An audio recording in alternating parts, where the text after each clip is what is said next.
The greatest of all time, Nick Saban, is retiring at the age of 72. I mean, this is truly a where were you moment when the GOAT announced that he was stepping away from college football, man. We got a lot to talk about. Make sure you're subscribed. Make sure you're dialed in here. We got college football content every single day right here on the On3 YouTube channel. Want y'all a part of it. What does it mean for the Crimson Tide? We'll talk about who could be next. But I want to start with Nick Saban, because when you talk about what he's done for college football, what he's done in college football, they're truly, when people toss around the term GOAT now pretty casually, like Nick Saban is the archetype when it comes to the greatest of all time.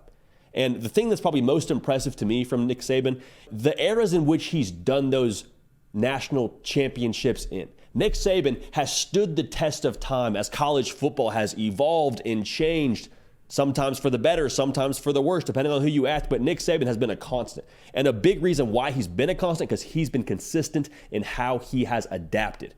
There's a point in time where you're playing in the trenches. It's all about having the big human beings, and it's pro style. Nick Saban dominates that. Then the game starts to shift. It's more up-tempo. It's a little bit more spread you out. It's more space and pace kind of offenses. He adapts to that. The defenses have to adapt to that too. He adapts to that. And you saw this too. Personnel was always changing under Nick Saban because Alabama was so successful year in and year out. And so when you have coordinators that are killing it under Nick Saban, there are schools that need head coaches that go to Alabama, grab a coordinator, and so wouldn't you know it, you have feels like a coordinator that's different every couple of years at Alabama. And even so, Alabama just continued to churn on and on and on. Also impressive, he did it at different schools. He won national championships at Alabama, also won national championships at LSU. So again, this is not just a Saban and Alabama thing. It is a just career body of work, what he's been. There is no argument with it. No argument with what he's done. And with him retiring right now, again, we're still getting information on this. ESPN's Chris Lowe reported this.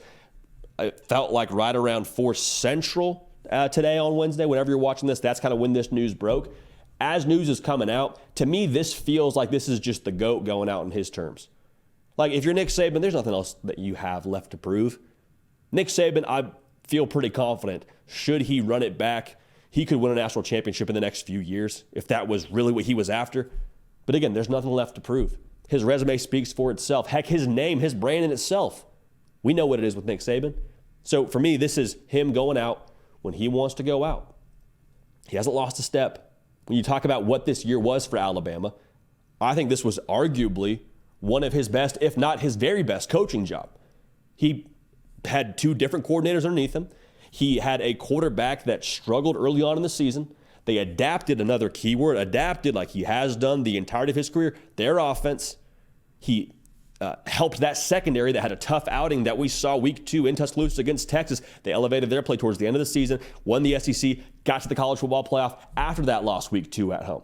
So what he's done as a head coach, I think still he could be one of the top guys in the sport, arguably the top guy in the sport, depending on who you ask. Nick Saban has nothing left to prove to anybody.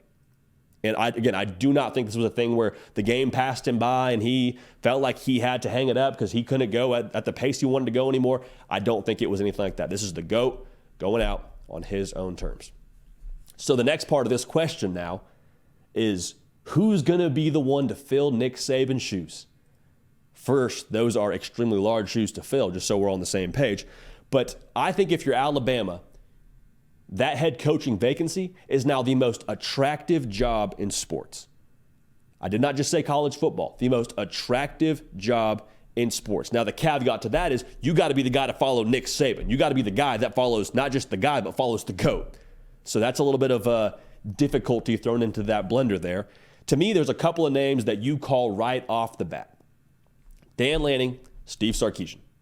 I would also want to make sure I say this on top of that. Anybody not named Kirby Smart, I believe, for Alabama is on the table.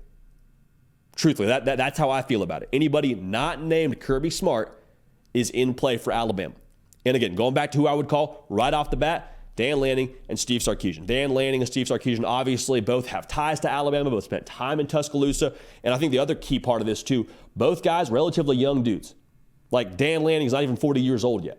Because I think for Alabama, the next hire they make, they don't want to bring someone on and just be here for a couple of years, maybe 3 years, and they make a pivot again. Like, I think they want to bring somebody in with some staying power that's going to pick up where Nick Saban left off with the roster that he's leaving behind, with that brand that Alabama currently has and has had since he's been there, they're looking for a long-term hire here. Not a stopgap, but a long-term hire. And Dan Lanning, the brand that he's built at Oregon, and I'm not just talking about the way he's made that O, that yellow O that they have there, mean something, again, nationally. I mean, they're physical in the line of scrimmage. He gets what it means to recruit at an SEC level, even though he's done it in the Pac-12 and in theory would do it in the Big Ten in the future. He gets what it's about. Same thing for Steve Sarkisian. In the same vein, understands the importance of how to recruit and what it takes to win at a place like Alabama. And I think for both those individuals, something that's worth noting, they're both culture guys. Like Dan Lanning and Steve Sarkisian have both elevated their respective programs' culture since they stepped foot there. Now, Steve Sarkisian had a little bit more of a buildup because he got to Texas and they went 5-7, they went 4, and then they got to the college football playoff this year after winning the Big 12. He took a situation that was in a really tough spot culturally and built them into a championship culture. Dan Lanning inherited a better overall outfit at Oregon, but even so, man, you can tell by watching them play, they get the most out of their guys. What he did with Bo Nix from his time at Auburn to when he got to Oregon, you could tell that's a different Bo Nix. I think a lot of that has to do with the belief that Dan Lanning allows his players to have within themselves and the buy-in they have to his culture and to what he's built there. So again, either one of those guys, I think they're 1A and 1B in terms of who you call first. Now, what I just said a second ago, everybody and anybody I think is in play for Alabama. So I think those are the three categories. You got Steve Sarkisian, you got Dan Lanning. The third category, though, to me, is what I would define as mystery box.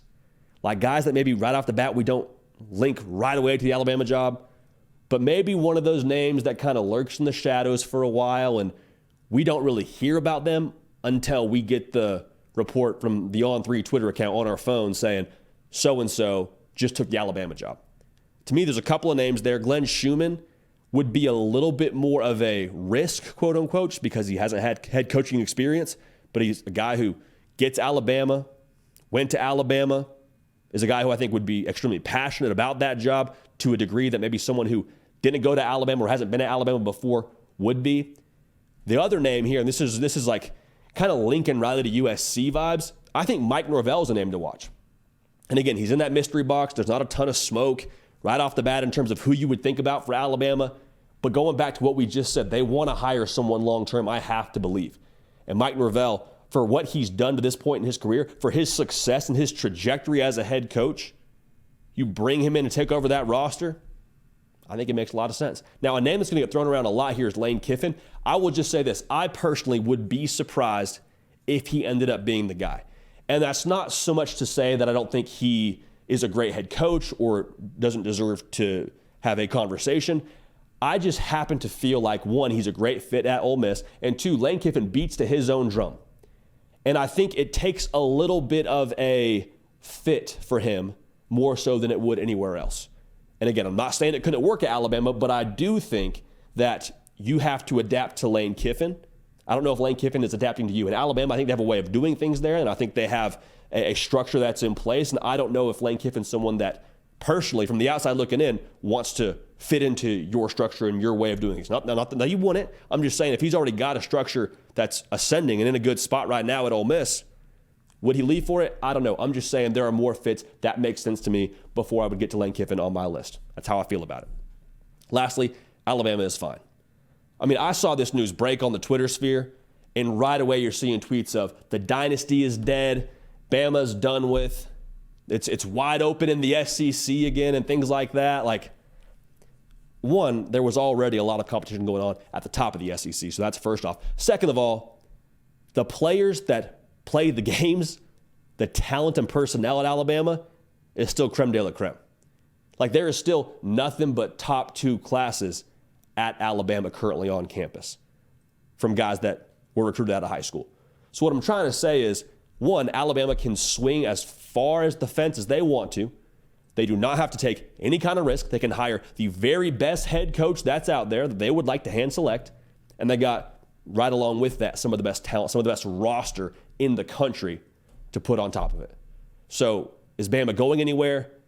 I wholeheartedly do not believe that. Whoever takes over this job will have tremendous pressure on their shoulders. But even with that being said, man, the greatest of all time, the standard, the gold standard, I believe, for head coaches in our sport, there will never be another Nick Saban.